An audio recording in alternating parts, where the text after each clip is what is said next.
ಎಲ್ರಿಗೂ ನಮಸ್ಕಾರ. ನೀವು ನೋಡ್ತಾ ಇದ್ದೀರಾ ಟಿವಿ ವಿಕ್ರಮ. ರೀಪೋ ಸರ್ಪಿಸುವ ಸ್ಪಾಟ್ಲೈಟ್ ಕಾರ್ಯಕ್ರಮಕ್ಕೆ ಸ್ವಾಗತ. ನಾನು ಮುಮ್ತಾಜ್ ಅಬ್ದುಲ್ ನೆಲ್ಯಡ್ಕ. ಬೊಂಬೆ ಆಡ್ಸೋನು ಮ್ಯಾಲೆ ಕುಂತವನೇ, ನಮಗೂ ನಿಮಗೂ ಯಾಕೆ ಟೆನ್ಷನ್ ಅಲ್ವಾ ರಾಹುಲ್ ಗಾಂಧಿ ಅವರೇ?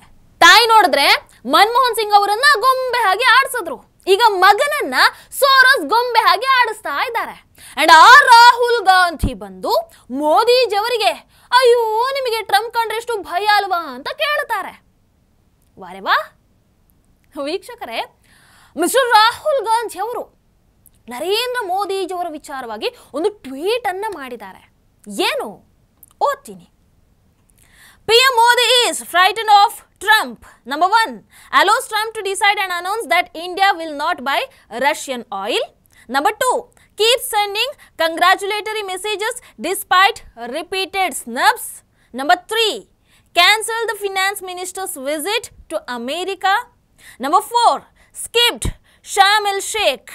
Number 5, doesn't contradict him on Operation Sindhur. ಅಂದ್ರೆ ಮೋದಿಜಿಯವರಿಗೆ ಟ್ರಂಪ್ ಕಂಡ್ರೆ ಭಯ. ನಂಬರ್ 1, ಭಾರತ ರಷ್ಯಾದಿಂದ ತೈಲವನ್ನ ಖರೀದಿಸಲ್ಲ ಅನ್ನುವಂಥದ್ದನ್ನ ಟ್ರಂಪ್ ಅವರು ಡಿಸೈಡ್ ಮಾಡಿ ಅವರು ಘೋಷಣೆಯನ್ನ ಮಾಡ್ತಾರೆ. ನಂಬರ್ 2, ಮೇಲಿನ ಮೇಲೆ ಅವಮಾನಗಳಾದರೂ ಕೂಡ ಟ್ರಂಪ್ ಅವರಿಗೆ ಅಭಿನಂದನಾ ಸಂದೇಶವನ್ನ ಮೋದಿಜಿ ಕಳಿಸ್ತಾನೇ ಇದ್ದಾರೆ. ನಂಬರ್ 3, ಹಣಕಾಸು ಸಚಿವರ ಅಮೆರಿಕ ಭೇಟಿಯನ್ನ ರದ್ದುಪಡಿಸ್ತಾರೆ. ನಂಬರ್ 4, ಶಾರ್ಮ್ ಎಲ್ ಶೇಖ್ ಶೃಂಗಸಭೆಗೆ ಹಾಜರಾಗೋದಿಲ್ಲ. ನಂಬರ್ 5, ಆಪರೇಷನ್ ಸಿಂಧೂರದ ಬಗ್ಗೆ ಟ್ರಂಪ್ ಕ್ರೆಡಿಟ್ ಅನ್ನ ತಗೊಂಡ್ರು, ಮೋದಿಜಿ ಒಂದು ಮಾತು ಆಡಲ್ಲ. ಇದು ರಾಹುಲ್ ಗಾಂಧಿ ಅವರ ಟ್ವೀಟು. ಮೊದಲಿಗೆ ನಂಬರ್ 1, ಟ್ರಂಪ್ಗೆ ಭಾರತ ರಷ್ಯಾ ತೈಲ ಖರೀದಿ ವಿಚಾರವಾಗಿ ನಿರ್ಧಾರ ತಗೊಳ್ಳೋದಕ್ಕೆ ಬಿಟ್ಟಿದ್ದಾರೆ ಅಂತ ಹೇಳಿರುವಂಥದ್ದು. ಇದು ಶುದ್ಧ ಸುಳ್ಳು. ಭಾರತದ ಇಂಧನ ನೀತಿ ಭಾರತದ ರಾಷ್ಟ್ರೀಯ ಹಿತಾಸಕ್ತಿಯ ಆಧಾರಿತವೇ ಆಗಿದೆ ವಿನಃ ಯಾರ ಮೇಲೂ ಕೂಡ ಡಿಪೆಂಡ್ ಆಗಿಲ್ಲ ರಾಹುಲ್ ಗಾಂಧಿ ಅವರೇ. ಹಾಗೆ ನೋಡಿದ್ರೆ ಮೋದಿಜಿಯವರ ಸರ್ಕಾರದಲ್ಲಿ, ಮೋದಿಜಿಯವರ ನೇತೃತ್ವದಲ್ಲಿ ಭಾರತ ರಷ್ಯಾದಿಂದ ಅತಿ ಹೆಚ್ಚು ಕಚ್ಚಾ ತೈಲವನ್ನ ಆಮದು ಮಾಡ್ಕೊಳ್ತಾ ಇದೆ, ಮಾಡ್ಕೊಳ್ಳತ್ತೆ. ಇವನ್ ಜಾಗತಿಕ ವೇದಿಕೆಗಳಲ್ಲೂ ಕೂಡ ಭಾರತ ತನ್ನ ನಿರ್ಧಾರಗಳ ಬಗ್ಗೆ ಯಾವತ್ತೂ ಕೂಡ ಸ್ಟ್ಯಾಂಡ್ ತಗೊಂಡಿದೆ. ಮೋದಿಜಿಯವರ ನೇತೃತ್ವದಲ್ಲಿ ಯಾವತ್ತೂ ಕೂಡ ತಗೊಳ್ಳುತ್ತೆ. ಇದು ಮೋದಿಜಿಯವರ ನವ ಭಾರತ. ಮೋದಿಜಿಯವರ ನವ ಭಾರತ ತನ್ನ ನಿರ್ಧಾರವನ್ನ ತಾನೇ ತೆಗೆದುಕೊಳ್ಳುತ್ತೆ ವಿನಃ ಯಾರದೋ ಮಧ್ಯಸ್ಥಿಕೆಗೆ ಕಾಯ್ಕೊಂಡು ಕೂರಲ್ಲ. ಕಾಂಗ್ರೆಸ್ ಕಾಲದ ಹಾಗೆ ಯಾವ ಗಾಂಧಿ ಕುಟುಂಬದ ನಾಯಕ ಕೂಡ ಇಂತಹ ಸ್ವಾಭಿಮಾನಿ ರಾಜತಾಂತ್ರಿಕೆಯನ್ನ ಪ್ರದರ್ಶನ ಮಾಡಿಲ್ಲ ರಾಹುಲ್ ಗಾಂಧಿ ಅವರೇ, ಗೊತ್ತಲ್ವಾ? ಇನ್ನು ನಂಬರ್ 2, ಅವಮಾನ ಆದ್ರೂ ಅಮೆರಿಕಾಗೆ ಮೋದಿಜಿ ಕಡೆಯಿಂದ ಅಭಿನಂದನೆಗಳ ಮಹಾಪೂರವೇ ಹರಿದು ಹೋಗ್ತಾ ಇರುತ್ತೆ.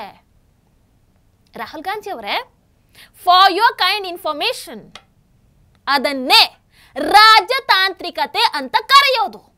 ಅದು ಭಯ ಅಲ್ಲ. ನಮ್ಮ ಭಾರತದ ವಿದೇಶ ನೀತಿ ಪ್ರೌಢತೆ ಮೇಲೆ ನಿಂತಿದೆ, ಮೆಚ್ಯೂರಿಟಿ ಮೇಲೆ ನಿಂತಿದೆಯೇ ವಿನಃ ನಿಮ್ಮ ಹಾಗೆ ಇಂಗು ತಿಂದ ಮಂಗನ ಆಗಿರುವಂತಹ ದ್ವಂದ್ವ ನಿಲುವುಗಳ ಮೇಲೆ ಅಲ್ಲ. ಮೋದಿಜಿಯವರಿಗೆ ಗೊತ್ತು. ಅದಕ್ಕೆ ಅವರು ಎಲ್ಲಾ ರಾಷ್ಟ್ರದ ನಾಯಕರ ಜೊತೆಗೆ ಒಂದು ಅದ್ಭುತವಾದಂತಹ ಸಂಬಂಧ, ಗೌರವಯುತ ಸಂಬಂಧವನ್ನ ಕಾಪಾಡ್ಕೊಂಡು ಬರ್ತಾ ಇರುವಂತದ್ದು. ಅಂಡ್ ಅದು ನಿಮಗೆ ಅರ್ಥ ಆಗಲ್ಲ. ನಿಮಗೆ ಅರ್ಥ ಆಗದಿದ್ರು ವಿಶ್ವಕ್ಕೆ ಅದು ಅರ್ಥ ಆಗಿದೆ, ವಿಶ್ವ ಅದನ್ನ ಮೆಚ್ಚಿದೆ. ಅದು ನಮಗೆ ವೆರಿ ಇಂಪಾರ್ಟೆಂಟ್. ಇನ್ನು ನಂಬರ್ 3, ಹಣಕಾಸು ಸಚಿವರ ಅಮೆರಿಕ ಭೇಟಿಗೆ ನಿರ್ಬಂಧವನ್ನು ಹೇರಿರುವಂಥದ್ದು. ರಾಜತಾಂತ್ರಿಕ ಭೇಟಿಗಳು ಪ್ರಾಮುಖ್ಯತೆಗಳ ಆಧಾರದ ಮೇಲೆ ನಿಗದಿಯಾಗ್ತಾ ಹೋಗುತ್ತೆ ರಾಹುಲ್ ಗಾಂಧಿ ಅವರೇ. ಭಾರತ ಅಮೆರಿಕ ಸಂಬಂಧ, ಆ ಭೇಟಿ ಅದು ರಕ್ಷಣಾ ವಲಯ ಆಗಿರಲಿ, ತಂತ್ರಜ್ಞಾನ ಆಗಿರಲಿ, ಹೂಡಿಕೆ ವಿಚಾರದಲ್ಲಿ ಆಗಿರಲಿ, ಎಲ್ಲಾ ವಿಚಾರದಲ್ಲೂ ಕೂಡ ಬಲಿಷ್ಠವಾಗೇ ಇದೆ, ಬಲಿಷ್ಠವಾಗಿ ಇರುತ್ತೆ. ಯಾಕಂದ್ರೆ ಇರುವಂಥದ್ದು ಮೋದಿಜಿ. ಮೋದಿಜಿಯವರ ನಾಯಕತ್ವದ ಧ್ಯೇಯ ನಿಮಗೆ ಅರ್ಥ ಆಗದೇ ಇದ್ರು ನಮಗೆ ಅರ್ಥ ಆಗಿದೆ, ವಿಶ್ವಕ್ಕೆ ಅರ್ಥ ಆಗಿದೆ.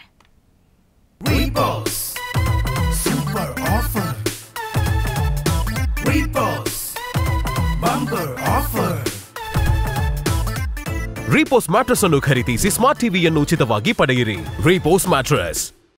ಇನ್ನು ನಂಬರ್ 4, ಶಾರ್ಮ್ ಎಲ್ ಶೇಖ್ ಶಾಂತಿ ಶೃಂಗಸಭೆಗೆ ಹೋಗ್ಲಿಲ್ಲ. ಹೌದು, ಹೋಗ್ಲಿಲ್ಲ. ಹೋಗದೆ ಇದ್ರು ಅಂತ ಅಂದ್ರೆ ಮೋದಿಜಿಯವರು ಸರಿಯಾಗಿ ಮಾಡಿದ್ದಾರೆ ಅಂತ ಅರ್ಥ. ಯಾಕಂದ್ರೆ ಅವರ ಪ್ರತಿ ಹೆಜ್ಜೆ ಕೂಡ ಅಷ್ಟು ಅರ್ಥಪೂರ್ಣವಾಗಿರುತ್ತೆ. ಅದರ ಹಿಂದೊಂದು ವಿಷಯ ಇದ್ದೇ ಇರುತ್ತೆ. ಶಾರ್ಮೆಲ್ ಶೇಖ್ ಶಾಂತಿ ಶೃಂಗಸಭೆ ಅದು ಶಾಂತಿ ವೇದಿಕೆ ಆಗಿರಲಿಲ್ಲ, ಬದಲಾಗಿ ಅಮೆರಿಕ ತನ್ನನ್ನು ತಾನು ಪ್ರದರ್ಶನ ಮಾಡಿಕೊಳ್ಳುವಂತ ಒಂದು ವೇದಿಕೆ ಆಗಿತ್ತು. ಪಾಕಿಸ್ತಾನದ ಗುಲಾಮಿತನದ ನಾಟಕದ ವೇದಿಕೆ ಆಗಿತ್ತು. ಯಾಕೆ ನೀವು ವಿಡಿಯೋ ನೋಡ್ಲಿಲ್ವಾ? ಅದರಲ್ಲಿ ಮೆಲೋನಿ ಅವರ ಒಂದೊಂದು ರಿಯಾಕ್ಷನ್ಸ್ ಗಳೇ ಹೇಳ್ತಾ ಇತ್ತು ಅಲ್ಲಿನ ವಾತಾವರಣ ಹೇಗಿತ್ತು ಅಂತ. ಮೋದಿಜಿಯವರು ಭಾರತದ ಗೌರವವನ್ನು ಉಳಿಸೋದಕ್ಕೆ ಅಂತಹ ಅವಶ್ಯಕತೆ ಇರದೇ ಇದ್ದಂತಹ ವೇದಿಕೆಯನ್ನು ದೂರ ಇಟ್ರು. ಅದು ಭಯ ಅಲ್ಲ ರಾಹುಲ್ ಗಾಂಧಿ ಅವರೇ, ಅದನ್ನ ಸ್ಟ್ರಾಟಜಿ ಅಂತ ಕರೀತಾರೆ.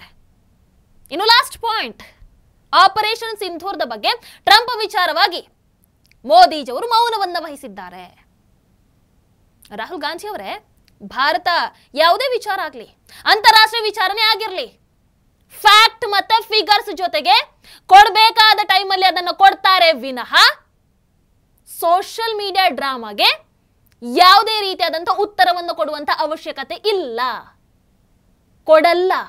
ಅಂಡ್ ನಿಮ್ಮಂಥವರ ನಾಟಕಕ್ಕೆ ಯಾವತ್ತೂ ಕೂಡ ಉತ್ತರವನ್ನು ಕೊಡಬೇಕಾಗಿಲ್ಲ.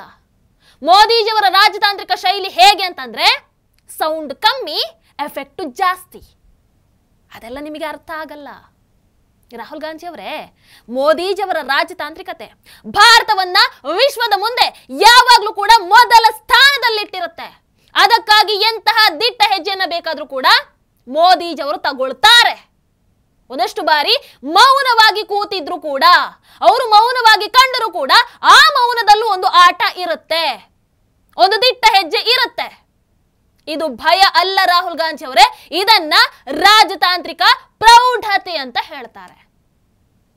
ಅಂಡ್ ರಾಹುಲ್ ಗಾಂಧಿ ಅವರೇ, ನೀವು ಈ ಟ್ವೀಟ್ ಮಾಡಿದ್ರಲ್ವಾ, ನಿಮ್ಮ ಸಂಪೂರ್ಣ ಗಾಂಧಿ ವಾದ್ರಾ ಕುಟುಂಬ ಯಾವ ರೀತಿ ಪ್ರತಿ ಸಂದರ್ಭದಲ್ಲೂ ಕೂಡ ಭಾರತದ ಹಿತವನ್ನ ವಿದೇಶಿಗರ ಕೈಯಲ್ಲಿ ಇಟ್ರು, ಭಾರತದ ನಿಯಂತ್ರಣವನ್ನ ಯಾವ ರೀತಿ ವಿದೇಶಿಯರ ಕೈಗೆ ಮಾರಿದ್ರು, ರಾಷ್ಟ್ರೀಯ ಹಿತಾಸಕ್ತಿಯನ್ನ ಕಾಂಗ್ರೆಸ್ ಯಾವ ರೀತಿ ಮಾರಾಟವನ್ನ ಮಾಡಿತು ಅನ್ನುವಂಥದ್ದನ್ನ ನೋಡೋಣ. ಒಂದು ಬಾರಿ ನೋಡ್ಲೇಬೇಕು, ಹೇಳ್ತೀನಿ ಕೇಳಿಸ್ಕೊಳ್ಳಿ.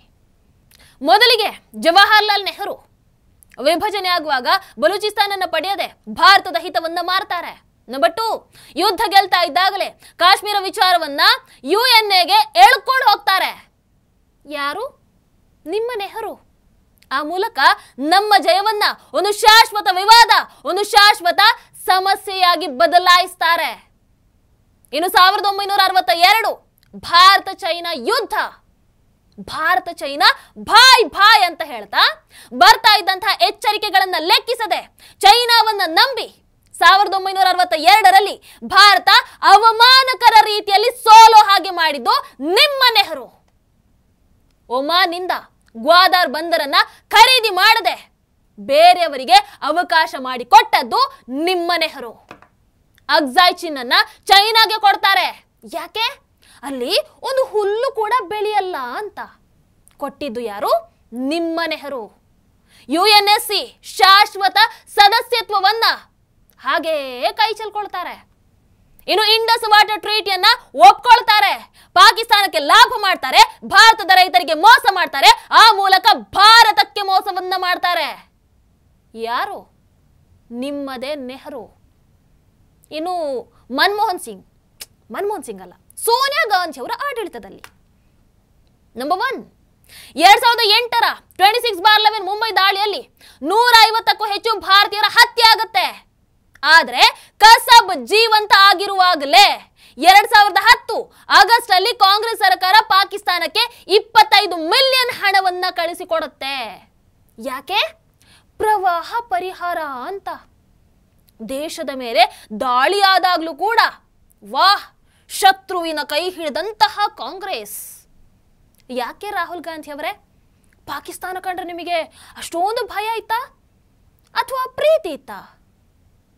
ಅಗೈನ್ 26/11 ಮುಂಬೈ ದಾಳಿ ಆದಾಗ ಅದಕ್ಕೆ ಪ್ರತೀಕಾರ ತೀರಿಸೋದು ಆ ಕಡೆ ಇರಲಿ, ಒಂದೆರಡು ಮಾತು ಆಕ್ರೋಶದ ನುಡಿ ಕೂಡ ಆಡ್ಲಿಲ್ಲ ನೀವುಗಳು. ಬಾಯಿ ಮುಚ್ಚಿ ಕೂತ್ರಿ. ಯಾರು? ಕಾಂಗ್ರೆಸ್ ಸರ್ಕಾರ. ಚಿದಂಬರಂ ಎಷ್ಟು ಅದ್ಭುತವಾಗಿ ಅದರ ವಿವರಣೆಯನ್ನು ಕೊಟ್ಟಿದ್ದಾರೆ. ಪಾಪ ಮಾತಾಡೋದಕ್ಕೆ ಕಾಂಗ್ರೆಸ್ಗೆ ಆಗ ಅಮೆರಿಕ ಪರ್ಮಿಷನ್ ಅನ್ನ ಕೊಡಬೇಕಿತ್ತಂತೆ. ಯಾಕೆ ರಾಹುಲ್ ಗಾಂಧಿ ಅವರೇ?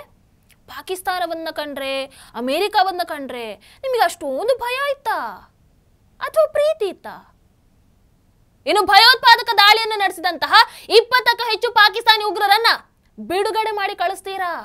ಆ ಮೂಲಕ ಭಾರತಕ್ಕೆ ಮೋಸವನ್ನ ಮಾಡ್ತೀರಾ? ನೆಕ್ಸ್ಟ್, ಮುಂಬೈ ದಾಳಿ ಆದಾಗ ಸಾಕ್ಷಿಗಳು ಕಣ್ಣ ಮುಂದೆ ಇದ್ದಾಗಲೂ ಕೂಡ RSS ತಲೆ ಮೇಲೆ ಕಟ್ಟೋದಕ್ಕೆ ಹೋಗಿದ್ದು ಇದೇ ಕಾಂಗ್ರೆಸ್, ಇದೇ ಸೋನಿಯಾ ಗಾಂಧಿ. ಪಾಕಿಸ್ತಾನಕ್ಕೆ ತಕ್ಕ ಪಾಠವನ್ನು ಕಲಿಸೋದು ಬಿಟ್ಟು ಹಿಂದೂ ಭಯೋತ್ಪಾದನೆ ಅನ್ನುವಂಥದ್ದನ್ನ ಜನರ ತಲೆಗೆ ತುಂಬಿಸುವಂತಹ ಪ್ರಯತ್ನವನ್ನ ಮಾಡಿ RSS ಕಿ ಸಾಜಿಶ್ ಪುಸ್ತಕವನ್ನ ಬಿಡುಗಡೆ ಮಾಡಿದ್ದು ಕಾಂಗ್ರೆಸ್. ಯಾಕೆ ರಾಹುಲ್ ಗಾಂಧಿ ಅವರೇ? ಪಾಕಿಸ್ತಾನವನ್ನ ಕಂಡ್ರೆ ಅಷ್ಟೊಂದು ಭಯ ಆಯ್ತಾ ಅಥವಾ ಪ್ರೀತಿ ಇತ್ತಾ?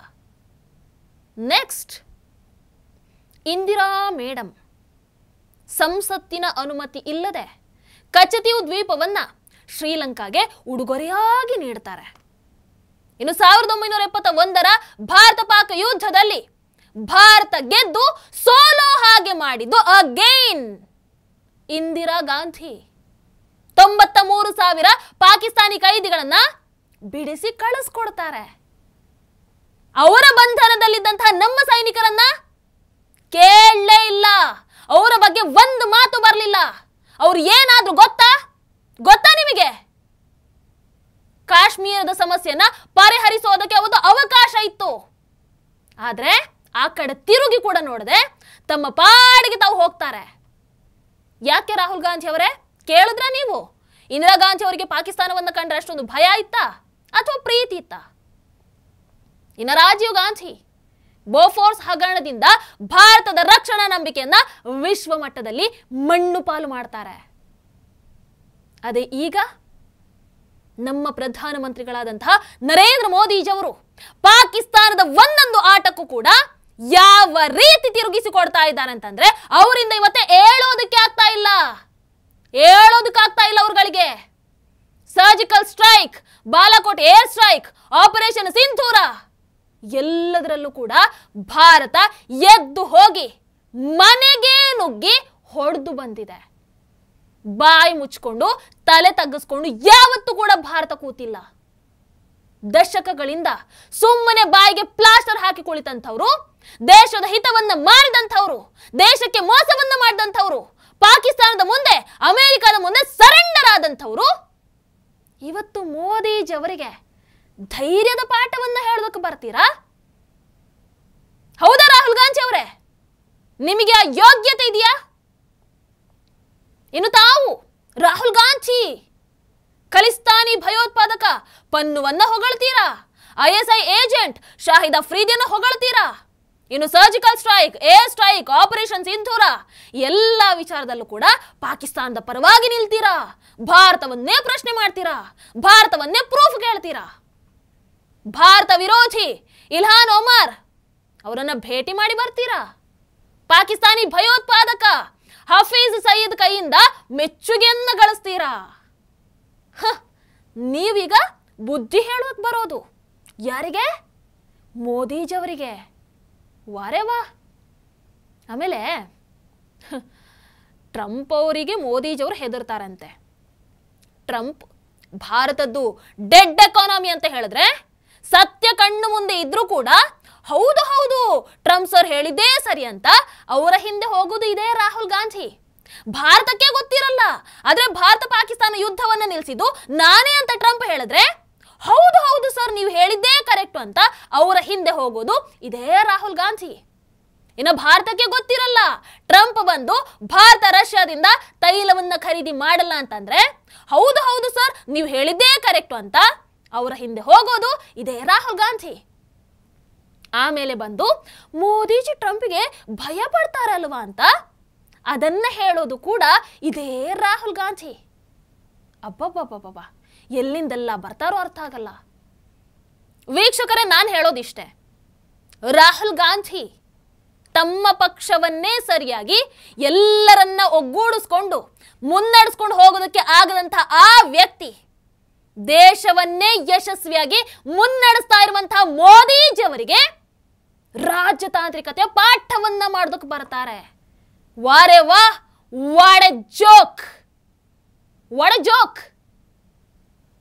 ರಾಹುಲ್ ಗಾಂಧಿ ಅವರೇ, ನಿಮಗೆ ಗೊತ್ತಾ, ಮೋದಿಜಿಯವರು ವಿಶ್ವ ವೇದಿಕೆಯಲ್ಲಿ ಭಾರತದ ಹಿತವನ್ನ ಕಾಪಾಡ್ತಾ ಇದ್ದಾರೆ, ಭಾರತವನ್ನ ಉನ್ನತ ಸ್ಥಾನಕ್ಕೆ ತೆಗೆದುಕೊಂಡು ಹೋಗ್ತಾ ಇದ್ದಾರೆ, ದೇಶದ ವಿಶ್ವದ ವಿಶ್ವಾಸವನ್ನ ಗಳಿಸ್ತಾ ಇದ್ದಾರೆ. ಆದರೆ ನೀವು ಮಾತ್ರ ಮುಂದಿನ ಚುನಾವಣೆಯಲ್ಲಿ ನಿಮ್ಮ ಸೋಲಿಗೆ, ಆ ಮೂಲಕ ಕಾಂಗ್ರೆಸ್ ನಾಶಕ್ಕೆ, ಕಾಂಗ್ರೆಸ್ ಸರ್ವನಾಶಕ್ಕೆ ಸ್ಕ್ರಿಪ್ಟ್ ಅನ್ನ ಬರಿತಾ ಇದ್ದೀರಾ ಅಷ್ಟೇ. Very simple. ನಮಸ್ಕಾರ. Repos Super Offer. Repos Bumper Offer. Repos mattress ಅನ್ನು ಖರೀದಿಸಿ ಸ್ಮಾರ್ಟ್ ಟಿವಿಯನ್ನು ಉಚಿತವಾಗಿ ಪಡೆಯಿರಿ. ರೀಪೋಸ್ ಮ್ಯಾಟ್ರೆಸ್. ಟಿವಿ ವಿಕ್ರಮ, ದೇಶ ನಿಮ್ಮ ಕೈಯಲ್ಲಿ. ಈ ಕಾರ್ಯಕ್ರಮ ನಿಮಗೆ ಇಷ್ಟ ಆಗಿದ್ದಲ್ಲಿ ಲೈಕ್, ಶೇರ್ ಹಾಗೂ ಕಮೆಂಟ್ ಮಾಡಿ. ಟಿವಿ ವಿಕ್ರಮದ ಕಾರ್ಯಕ್ರಮಗಳನ್ನು ನಿರಂತರವಾಗಿ ವೀಕ್ಷಿಸಲು ಸಬ್ಸ್ಕ್ರೈಬ್ ಮಾಡಿ, ಬೆಲ್ ಐಕನ್ ಒತ್ತಿ.